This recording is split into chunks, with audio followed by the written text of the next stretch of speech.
డబ్బు, అనారోగ్యం, ఉద్యోగం, వ్యాపారం, అప్పులతో బాధపడుతున్నారా? అయితే మీకోసమే అహం బ్రహ్మాస్మి సాధన 11 days ఎనర్జీ యాక్టివేషన్ ప్రోగ్రామ్.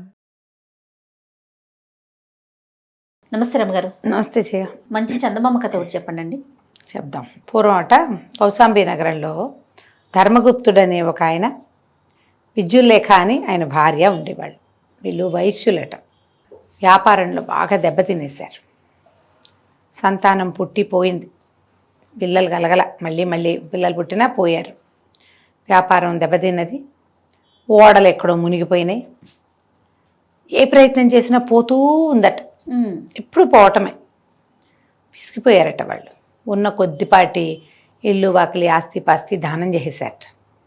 ఈ దాన ఫలితంతోటైనా మంచి పుటకొస్తుంది, మన ఇద్దరం కలిసి చనిపోదాం అనుకున్నారు.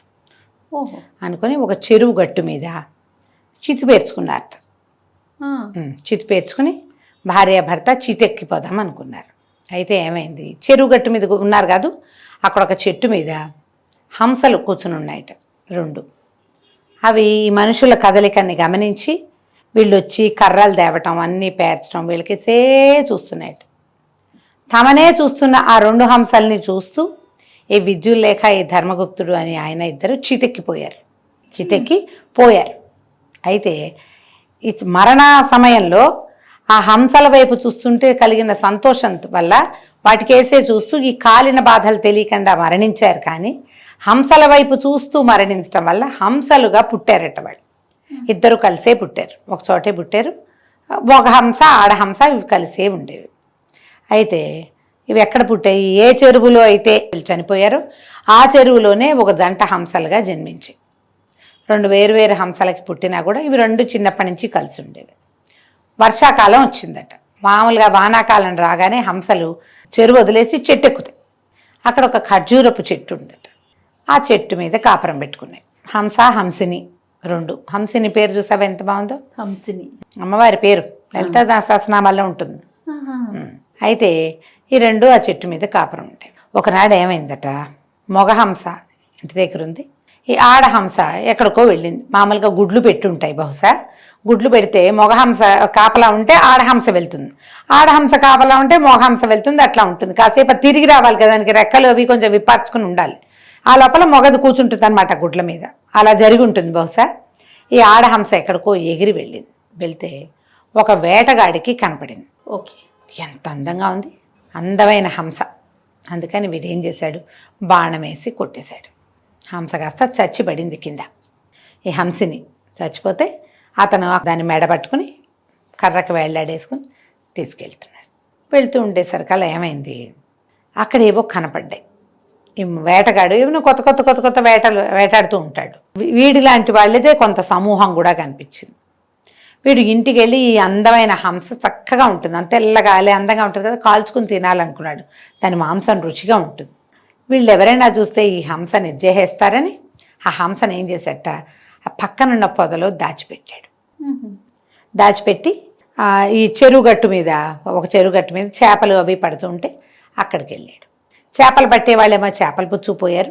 వేటగాడు మళ్ళీ తిరిగి వెనక్కి వెళ్ళేసరికి ఏమైంది, ఈ ఎక్కడైతే ఈ హంసని, చచ్చిపోయిన హంసని పెట్టాడో అందులో ఒక సంజీవకరణి పుల్ల ఉంది. సంజీవకరణి పుల్ల అంటే ఏంటంటే, ఆ పుల్ల ఎక్కడుంటే అక్కడ ప్రాణం లేచి వస్తుంది, చచ్చిపోయినవి బతుకుతాయి. ఇతను ఏ దుబ్బులో అయితే దీన్ని దాచిపెట్టాడో అక్కడ ఈ సంజీవకరణి చెట్టు. అది ఎండు పుల్ల ఉంటేనే ప్రాణం లేచి వచ్చేస్తుంది, బతికేస్తాయి, దెబ్బలు మాయమైపోతాయి. ఎప్పుడైతే ఈ హంస తనకి జీవం వచ్చేసిందో అది ఎగురుకుంటూ వెళ్ళిపోయింది. ఇది చూసుకున్నాడు, అటు చేపలు పోయినాయి, ఇటు హంస పోయింది. అయ్యో అని వేటగాడు వెళ్ళిపోతే సరే ఇదేం చేస్తుంది, మళ్ళీ చెట్టు మీదకి వెళ్ళింది. ఈ లోపల ఏమైందట, చెట్టు మీదకి వెళ్ళంగానే ఒక పూట గడిచింది. పెద్దగా వానలు మొదలైనాయి కదా, విపరీతంగా గాలి దుమారము వచ్చి ఏ చెట్టు మీద అయితే ఈ హంసలు ఉన్నాయో ఆ చెట్టు కాస్త విరిగి పడిపోయింది. గుడ్లు లేవు, గూడు లేదు. ఈ హంసలు 2 కకావికలై చెరుకో పక్కకి పరుగు తీసేసినాయి. పిడుగొకటి పడింది, కలిసి వెళ్ళల, అదటు విడిపోయినాయి, అదటు ఇదిటు అయిపోయినాయి. ఈ ఆడహంస ఎగురుకుంటూ పోయి ఒక పర్వత ప్రాంతంలో ఆగింది. పర్వతం దగ్గర ఆగి ఏమనుకుంది, అబ్బో ఇక్కడ ఏదో హాయిగా ఉంది, ఇక్కడ ఉండిపోదాం, చూద్దాం అనుకుంది. ఈ వానలో తప్పిపోయిన హంస, పెద్ద మొగ హంస వెతుకుంటూ వెతుకుంటూ వెతుకుంటూ వచ్చి పర్వత ప్రాంతానికి చేరింది. బాగా వానకి తడిసిపోయి అలిసిపోయి ఆహారం లేక వానలో ఏమి తిండి దొరకదు పాపం పక్షులకి, తడిసిపోయి ఎటాగా ఉంటాయి అవి. చూసుకున్నాయి, ఇద్దరం ఒక చోట చేరామని మళ్ళీ సంతోషించినాయి. మన ఇద్దరం కలిసి ఉందాం, ఇక్కడే ఉందాం అనుకున్నాయి. ఈ కొండ ఏదో సేఫ్ అని అవి భావించాయి. ఆ కొండ సేఫ్ కాదు, అక్కడ కూడా ఎవరో ఒక వేటగాళ్ళు. హంసలు కనపడితే ఊరుకోరు వాళ్ళు. వీటికి అమిత వేగం ఉండదు, రెక్కలు బరువు కొంచెం, మామూలు పక్షుల కంటే అవి కొంచెం బరువుగా ఉంటాయి, తాపీగా పోతాయి, దబదబా పరిగెత్తం. ఈ దబదబలాడకపోతే ఈ వేటగాళ్ళు యాక్టివ్గా ఉన్న వాళ్ళు కొట్టేస్తారు. ఈ వేటగాళ్ళు వాళ్ళు వీళ్ళు తిరుగుతున్నారు, తప్పించుకుంటూ నానా బాధ పడుతున్నారు. ఒక పెద్ద పిడుగు పడింది పర్వత ప్రాంతంలో, కొండసరి అంతా విరిగిపడింది. ఈ పిట్టేమో ఒక పక్కకి వెళ్ళిపోయింది హంసని. మళ్ళీ జీవితం చూడు ఎలా ఉంటుందో. ఈ మొగ హంస ఇంకో దారి పట్టింది. ఎంత వెతికినా దానికి భార్య దొరకల. అది పాపం అలా ఎగురుకుంటూ ఎగురుకుంటూ వెళ్ళి ఒక చెరువు దగ్గరికి చేరింది. ఆ చెరువు దట్టమైన అటవీ ప్రాంతంలో ఉంది. చెట్లున్నా కూడా ఆ సరోవరంలో ఏమీ హంసలకు ఇబ్బంది లేదు. అక్కడికి వెళ్ళి అది చాలా దుఃఖంతో కూర్చుంటే అందులో కొన్ని హంసలు ఉన్నాయి. అందరు అడిగారు, బాబు ఎవరినైనా నువ్వు ఏమిటి, ఎక్కడి నుంచి వచ్చావు, ఒంటరిగా ఉన్నావేమిటి? ముదురు హంస ఒంటరిగా ఉండదు కదా, భార్య చనిపోయిందా ఏంటంటే ఏమైందో తెలియదు, ఇప్పటికి 3-4 ప్రమాదాలు తప్పించుకున్నాం, మేము ఎక్కడికి వెళ్ళినా దాక్కున్న చోటుకి దయ్యం వచ్చినట్టు ప్రమాదాలే వస్తున్నాయి, ఆమె ఏమైందో నాకు తెలీదు అని ఇట్లా దుఃఖంగా ఉంది. ఇందులో ఉన్న హంసల వాళ్ళ జనం అంతా ఏమన్నారు, మా ఊళ్ళో హంసలు ఉన్నాయిగా, ఏవో ఒకటి తిండి తెచ్చిపెట్టి పర్వాలేదులే మాతో పాటు ఉండు, ఇక్కడ ఆహారం దొరుకుతుంది, సెలయేరు బాగుంటుంది, సరోవరం చక్కగా ఉంటుంది, మరి ఇక్కడ పెద్దగా ఇవేం పడవు, వాన కూడా పెద్ద ఎక్కువ పడదు, బాగుంటుంది, కావాలంటే చెట్లు ఎక్కిపోవచ్చు అని హంసను అక్కడ ఉంచుకుని మెల్లిగా హంస మేనేజ్ అయింది, బాగానే ఉంది. ఇప్పుడు ఆ పర్వత ప్రాంతంలో ఒక పక్కకి పడిపోయిన హంస మళ్ళీ మెల్లిగా రెక్కొంది.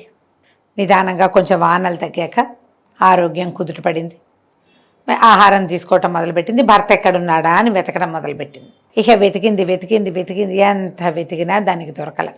అయితే మధ్య మధ్యలో కనపడిన కొన్ని రకాల బెగురు పక్షులు అవి కనపడతాయి కదా, ఆ పక్షులు ఏమన్నాయంటే, అడవి మధ్యలో ఒక సరోవరం ఉంది, అక్కడ మీ జాతి కొంతమంది ఉన్నాయి, మీ భర్త పోయి అక్కడ ఏమైనా కలిశాడేమో వెతుక్కోమని. సరే, ఆ అడవిని వెతుక్కుంటూ బయలుదేరింది.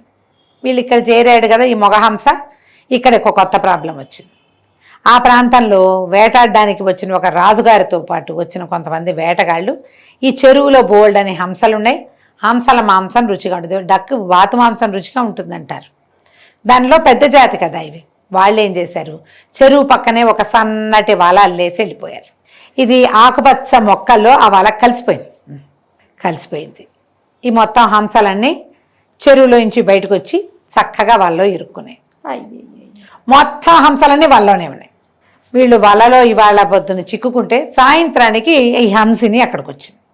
వచ్చి చూస్తే దానికి ఏం కనపడింది, చెట్టు మీద నుంచి చూస్తే హంసలన్నీ ఓ చోట కుప్పగా ఉన్నాయి కనిపించినాయి. దానికి అర్థం కాల, మామూలుగా ఎట్టా ఉంటాయి అట్లా పరిచినట్టు ఉండాలి కదా, ఒకే చోట ఇట్లా కుప్పగా ఉన్నాయి ఏమిటి. దగ్గరకు వచ్చింది, చూస్తే ఆ మధ్యలో తన మొగ హంస తన భర్త కనపడింది. గట్టిగా అరిచి కేకలు పెట్టింది, ఇక్కడ ఉన్నావా, వస్తున్నా అనేసరికల్లా ఆ మొగ హంస కళ్ళని నిలుగారుస్తూ, వద్దు వద్దు రాబోక, ఇదేదో వల, మేమందరం ఇందులో చిక్కడిపోయాం, నువ్వు కూడా ఇందులో ఇరుక్కుంటావు అంటే ఆడహంస వల ఏడ్చింది. ఎన్నాళ్ళ నుంచి వెతుకుతున్నాను, నువ్వు ఇప్పుడు కనపడ్డావు, ఆ పోయేదేదో నీతో పాటు నేను కూడా పోతా, ఆల్రెడీ 2 సార్లు చచ్చే బతుకుతా, ఏం పర్వాలేదు, నీతో పాటే ఉంటా, వచ్చేస్తానంటే మొగహంస ఏమైనా సరే నువ్వు రావద్దు, ఎక్కడో చోట నువ్వు బతికుంటే చాలు, రావద్దన్నది. అయితే ఈ హంస ఏం చేసింది, ఏడ్చుకుంటూ ఆ చెట్టు ఈ చెట్టు ఎగురుతోంది, చూస్తోంది, ఏం చేయాలో తెలియలే. అయితే ఏమైంది, ఈ వల ఎక్కడుందో అది ఒక చెట్టు కింద ఉంది. అంటే ఇప్పుడు ఈ సరోవరం చుట్టూతా చెట్లు ఉన్నాయి కాదు, ఒక పెద్ద చెట్టు కింద పెట్టాడనమాట వాడు ఈ వల, వేటగాడు. ఆ చెట్టు మీద ఒక కోతి కూర్చున్నది, మంచి ముదురు బలమైన కోతి. ఇది అటు ఇటు ఆ చెట్టు మీదకి ఈ చెట్టు మీదకి ఎగిరి ఒక్క ఎగురెగిరి ఆ పేలు కుట్టుకుంటున్న కోతి కంట్లో పొడిచింది. పొడిచేసరికల్లా కోతి హడిలిపోయి, మామూలుగా కోతులు పట్టొదిలేయవు, కంట్లో ఏదైనా గుచ్చుకుంటే ఇట్లా అంటాయి కదా, ఆ చెట్టును పట్టకుండా దాని చేతులు వదిలేసినాయి, అది భేల్మని వెళ్ళి ఆ వల మీద పడింది. కోతికి వేళ్ళని ఇట్లా పొడుగ్గా ఉంటాయి చూడు, పీచులుగా ఉంటాయి, అది అడ్డదిడ్డంగా ఇరుక్కుపోయింది ఆ వల మీద. కోతి పైనుంచి హంస చూస్తూనే ఉంది. ఈ కింద ఇరుక్కుపోయిన హంసలన్నీ లబో దిబో కేకర్ బేకర్ అని అరిచినాయి. ఆ పడిన కోతి ఇక అటు కదిలి ఇటు కదిలి, కోతి అంటే ఎంత బలంగా ఉంటుంది, పక్షులు పీకలేవు. అది పళ్ళతోటి గోళ్లతోటి కాళ్ళతోటి అడ్డదిడ్డంగా చించేసింది ఆ వలని. ఓహో, అదేంటి ఇట్లా పరిచిపెట్టాడు, పీకేస్తుంది కదా. పీకేసింది. అది పీకేసారు కదా, దాని కింద నుంచి మొత్తం పక్షులన్నీ బయటకు వచ్చేసారు. శభాష్. ఆ వల ఎప్పుడైతే వచ్చేసిందో ఈ కింద పైన మొత్తం హంసలన్నీ పరిగెత్తుకుంటూ నీటిలోకి వెళ్ళిపోయినాయి. ఇక ఇప్పట్లో పైకి రాకూడదు, వాన వచ్చినా సరే నీటిలోనే ఉండాలి. ఆ మగ హంస పరిగెత్తుకుంటూ వచ్చి ఆ ఎగురుకుంటూ పైకి చెట్టెక్కి తన భార్యను కవలించుకుంది. ఆ మగ హంస ఆడహంస రెండు మళ్ళీ కలిసినాయి.